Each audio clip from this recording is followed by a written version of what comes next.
আজ গণসমাবেশ করবে হেফাজত।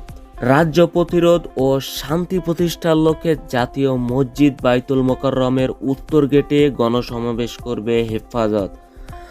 আজ শনিবার বিকাল ৩টায় এ গণসমাবেশ করবে হেফাজত। শুক্রবার ৯ আগস্ট দিনগত রাত ১২টার দিকে বিষয়টি নিশ্চিত করেন সাংগঠনিক যুগ্ম মহাসচিব মাওলানা আজিজুল হক ইসলামীবাদী। তিনি জানান, দেশের চলমান নৈরাজ্য প্রতিরোধ ও শান্তি প্রতিষ্ঠার লক্ষ্যে হেফাজতে ইসলাম বাংলাদেশের উদ্যোগে শনিবার বিকেল ৩টায় বাইতুল মোকাররমের উত্তর গেটে গণসমাবেশ অনুষ্ঠিত হবে। সমাবেশে সংগঠনের শীর্ষ নেতৃবৃন্দরা উপস্থিত থাকবেন। এতে দেশের ধর্মপ্রাণ জনতা ও আলেম ওলামাদের অংশ নেওয়ার জন্য তিনি উদাত্ত আহ্বান জানান।